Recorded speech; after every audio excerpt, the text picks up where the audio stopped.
Olá, sejam todos bem-vindos. Meu nome é Jerry, vamos trabalhar a geografia. Hoje vamos trabalhar a geografia dos continentes, começando então pelas Américas, né? Falando hoje da América Central. Lembrando que a América é dividida em 3 porções: América do Norte, América Central e América do Sul, né? Então vamos lá para a América. América Central. A América Central ela pode ser dividida de 2 formas, né? Vamos dividi-la então numa divisão natural. Na divisão natural, nós dividimos a América Central em 2 partes, o que nós chamamos então de América Continental. A América Central Continental nós também chamamos de istmo. Professor, o que é um istmo?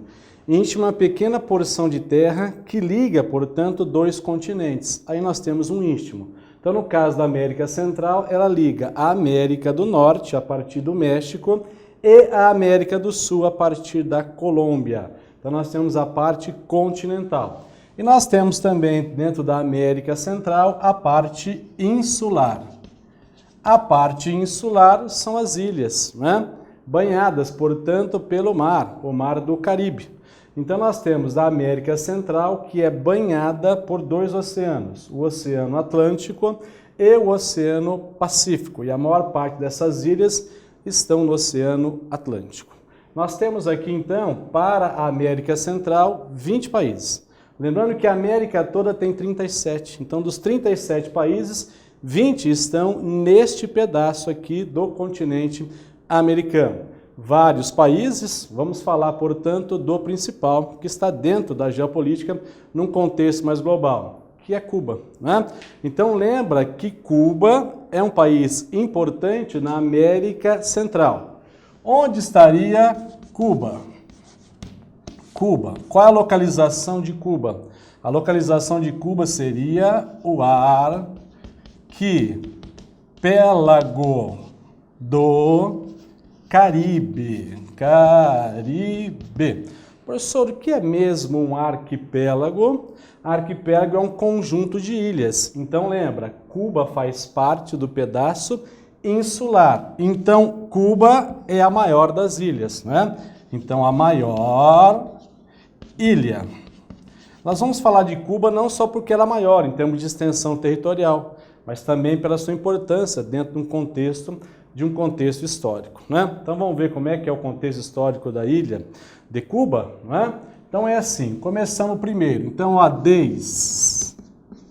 desde o final da primeira GM. Professor, o que é GM mesmo?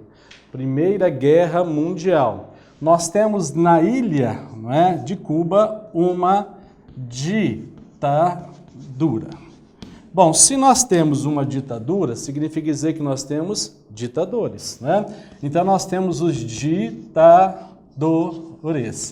Você lembra então que nas ditaduras manda quem pode e obedece quem tem juízo.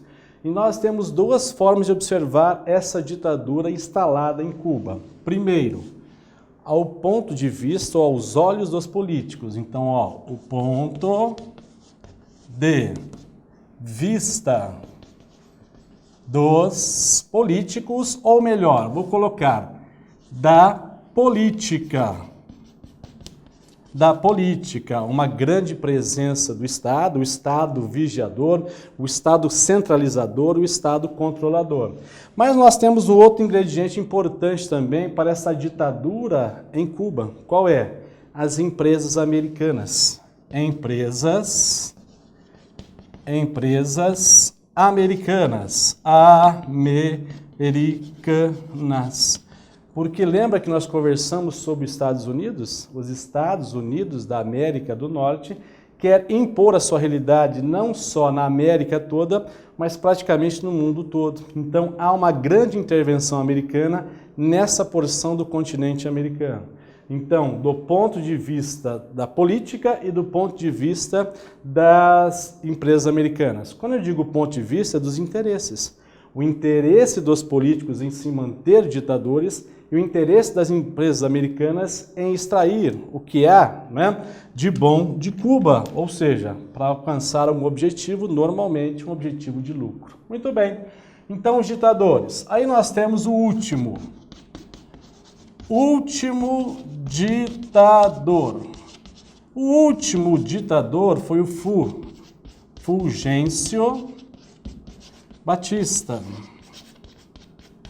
O Fulgêncio Batista, que estava o quê? Intimamente ligado aos interesses das empresas americanas. Lembrando bem que essa porção do continente americano basicamente foi de colonização espanhola. Lembra que a América Latina nós temos a colonização espanhola e portuguesa, mas a maior parte desses países são de colonização espanhola. Então, o que é, na verdade, Cuba? Cuba é uma das últimas nações,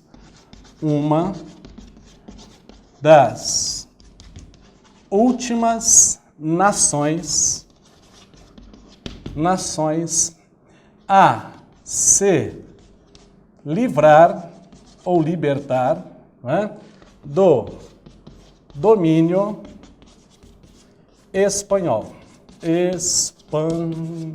Ou seja, Cuba vai se tornar uma nação independente. E como ela conseguiu se libertar do domínio espanhol? Com a ajuda americana. Então nós tivemos, portanto, aqui, né, a independência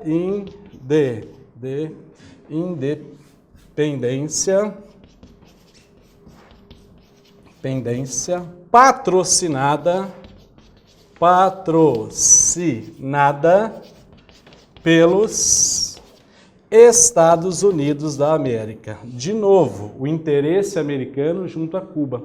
Pergunta simples: por que os americanos tinham interesse em que Cuba se tornasse dependente em relação à Espanha? Justamente para o domínio, não é, de toda essa porção do continente. Então, quais seriam os interesses americanos em Cuba? Primeiro grande interesse,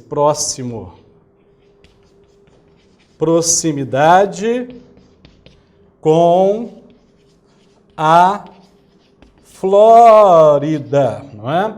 Lembra que de Cuba até a Flórida, 100 e poucos quilômetros. Tanta verdade que você tem muitos cubanos que tentam entrar de forma ilegal no espaço americano e recebem um apelido. Qual é o apelido dos cubanos? Os balseiros, porque eles fazem balsas para atravessar esse Atlântico e chegar até Flórida. E aí nós temos também as belezas naturais. As belezas naturais, principalmente em torno de Havana. As praias de Cuba são belíssimas. Então é simples e é notório. Como que os americanos se referiam a Cuba? A chamada pérola. Pérola do Caribe. Então os americanos fizeram de Cuba uma extensão do seu território, um grande quintal americano pela proximidade com a Flórida.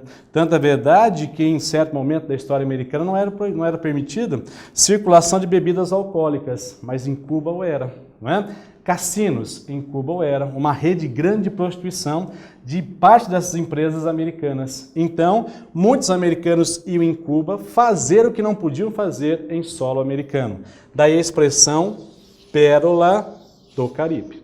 Mas eu pergunto, se os americanos patrocinaram a independência de Cuba, o que acontece então a partir desse momento? Cuba se torna um país independente, um país livre por essência? Não, há uma dependência econômica em relação aos norte-americanos. Em outras palavras, Cuba deixa de ser uma colônia espanhola e passa a depender dos Estados Unidos, né? Trocou de mão, trocou de dono, assim falando, né? Então nós temos aqui, ó, Cuba deixou de ser colônia espanhola e passou a ser o quê? Passou a ser, portanto, dependente presidente dos Estados Unidos da América. Não é? Então, deixou de ser colônia para se tornar dependente dos Estados Unidos, ou seja, um aliado americano dentro da América Central. E esse romance durou muito tempo, professor? Não. Ele durou até 1959. Não é? Professor, o que aconteceu em 1959? Acontece em Cuba uma revolução, o que nós chamamos então de Revolução Cubana. Professor, mas que revolução cubana é essa? Não é? Nós temos, portanto, na figura de Fidel Castro, essa revolução transformando Cuba de um regime capitalista para um regime socialista. Ou seja, na Revolução Cubana, né, de aliado, ela passa a ser inimigo dos americanos. Isso quer dizer o seguinte, inimigo de um país poderoso, de um país, portanto, rico e que tem grandes pretensões de se tornar, portanto, um país hegemônico. Bom, como é que se deu essa Revolução Cubana?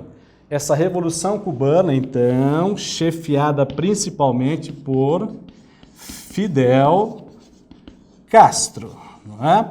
Fidel Castro. Então, nós temos aqui um problema dentro, portanto, de uma arquitetura política na manutenção da hegemonia dos Estados Unidos. Como acontece, portanto, essa revolução? Quais são os princípios dessa revolução? Um distanciamento dos americanos e, por extensão, uma aproximação dos soviéticos, o inimigo declarado dos americanos a partir da Guerra Fria. Porque na Guerra Fria era uma briga ideológica, o capitalismo e o socialismo. E qual a intenção dos soviéticos em investir nessa Revolução Cubana? Mostrar o melhor do socialismo para o resto do mundo, começando pela América, fazendo de Cuba um verdadeiro showroom. Showroom é quando você expõe o melhor dos seus produtos, ou seja, expor o melhor do meu produto, o melhor do socialismo para incentivar outras nações a se tornarem também socialistas, né? Quais foram as medidas tomadas por Fidel Castro em 59? Então, em 1959, nós temos a nacionalização. Não é a estatização, é a nacionalização, ou seja, tornar uma empresa estrangeira nacional. Então, nós temos agora a nacionalização do que mesmo? De empresas. Empresas americanas. Americanas. É claro que os americanos não gostaram nada disso, né? Iniciou-se uma reforma. Uma reforma. Que reforma é essa? Uma reforma agrária, ou seja, uma divisão mais igualitária das terras produtivas em solo cubano e uma revolução urbana. Uma revolução urbana, ou seja, uma política de moradia que até então não existia em solo cubano. Isso desagradou quem? Diretamente os americanos. O que acontece em 1961? Nós temos então uma tentativa, uma invasão americana em Cuba, para tentar frear esse movimento. Então nós temos a invasão americana, aonde? Na Bahia. Na Bahia dos Porcos, não é? Na tentativa, portanto, de minar esse movimento e, se possível, matar o Fidel Castro. Sabem vocês que os americanos tentaram matar o Fidel Castro várias vezes, né? Inventaram táticas milaborantes, como, por exemplo, colocar bactérias na roupa de mergulho, já que o Cuba é uma ilha, as pessoas gostam de mergulhar. Resolveu colocar um explosivo no charuto do Fidel Castro, já que Cuba tem como produto de referência o charuto cubano. Mas nenhuma tática deu certo, muito menos essa da invasão da Baía dos Porcos. Mas espera aí, os cubanos se distanciaram dos americanos, mas se aproximaram de quem? Dos russos. E amigo do meu inimigo passa a ser meu inimigo também, não é? Então os russos começam a proteger o espaço cubano. E nesse intervalo, nesse inteirinho, o que acontece? Os americanos, para aumentar a sua interferência no mundo afora, instalam mísseis na Turquia, instalam mísseis nucleares na Itália, instalam mísseis nucleares na Inglaterra, não é? Com posições estratégicas, mirando quem? Mirando a ex-União Soviética. E, em contrapartida, os soviéticos, a pedido de Fidel, para se proteger de uma próxima invasão, instalam mísseis nucleares em Cuba. Só que tem um detalhe, olha a proximidade de Cuba em relação aos Estados Unidos. De Cuba até a Flórida, um pouco mais do que 100 quilômetros. Então, errar o alvo é quase impossível. Então, nós vivemos uma crise sem precedente. Que crise foi essa? A crise dos mísseis. O mundo quase acabou nesse período, né? Mas chegaram a um acordo, e qual foi o acordo? Se eu lançar uma bomba, eu vou lançar outra, e o mundo vai se acabar, então é melhor ficar na diplomacia, né? E aí o que acontece então? Já que eu não posso lançar bombas em você, eu vou fazer um outro tipo de pressão, um outro tipo de retaliação, uma retaliação econômica. Então nós temos aqui, em 1962, nós temos um embargo econômico. Professor, o que é mesmo um embargo? O embargo quer dizer um bloqueio. Eu não compro mais nada de você, você, portanto, não vende mais nada para mim. E você sabe que a economia americana é uma economia de importação. Eles importam muitos produtos e os cubanos vendiam muito para os Estados Unidos. Passaram, portanto, a não ter um grande parceiro econômico. Então, em 62, um embargo econômico de Cuba, não é? Muito bem. E o que acontece ao longo da história? Em 1991. Então, da onde vinha a grande ajuda para os cubanos, se não fosse da venda de produtos para os Estados Unidos? Dos soviéticos. Só que essa festa do socialismo teve um fim. Em 1991, você tem uma crise. A crise soviética. Ou seja, ao final do socialismo. Lembra que o capitalismo passou por várias crises, mas conseguiu se reinventar. O socialismo passou por uma única crise. A única crise que ele passou, ele desapareceu, né? Então, qual foi o resultado dessa crise do socialismo na ex-União Soviética? O resultado foi um isolamento. Um isolamento cubano, não é? Um isolamento cubano. E o que mais? Faltou dinheiro, né? Então nós tivemos uma crise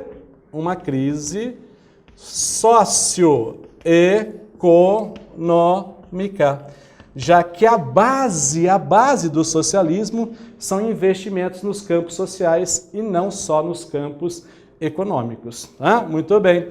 Então, em 91, Cuba vai ficando isolada, né? Economicamente falando, e vai faltar dinheiro para as políticas sociais. Vai desagradando, portanto, parte da população, que começa a questionar se de fato o socialismo é interessante ou não. Bom, e o que acontece em 2013? Em 2013, nós temos, desculpem, 2003, não é 2013 não, tá? Em 2003 acontece, portanto, a chamada Primavera. Primavera Negra. A Primavera Negra. O que é mesmo, professor, essa Primavera Negra? Fidel Castro.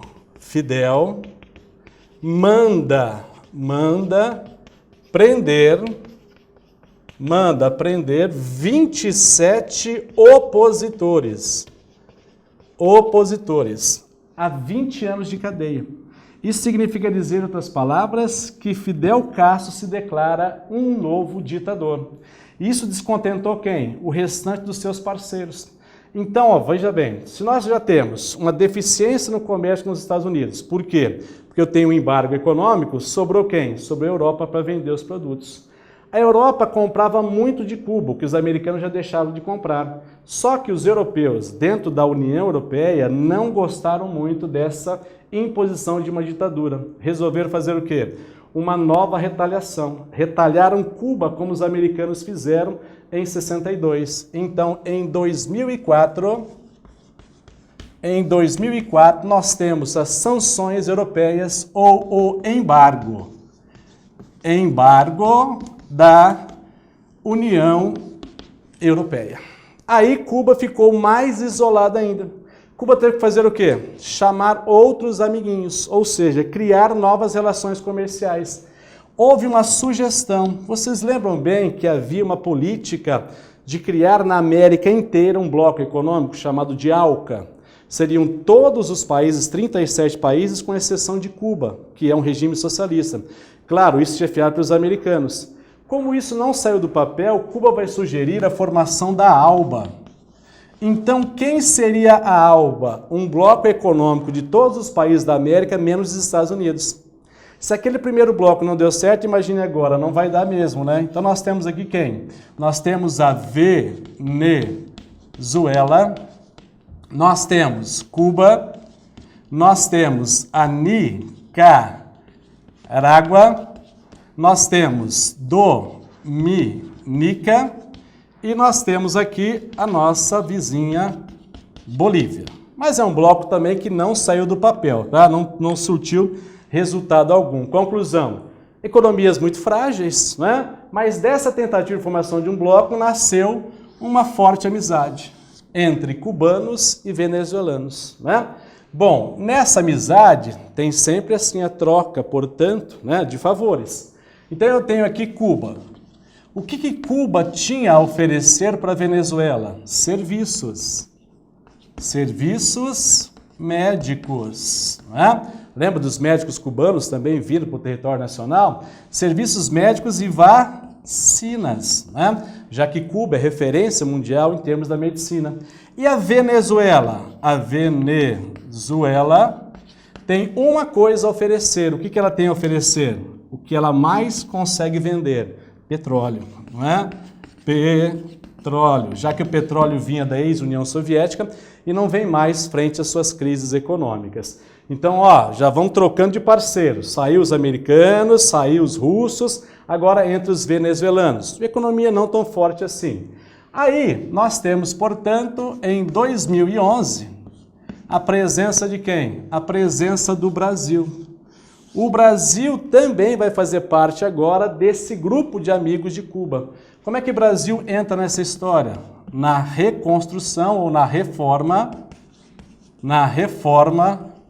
do Porto de Mariel.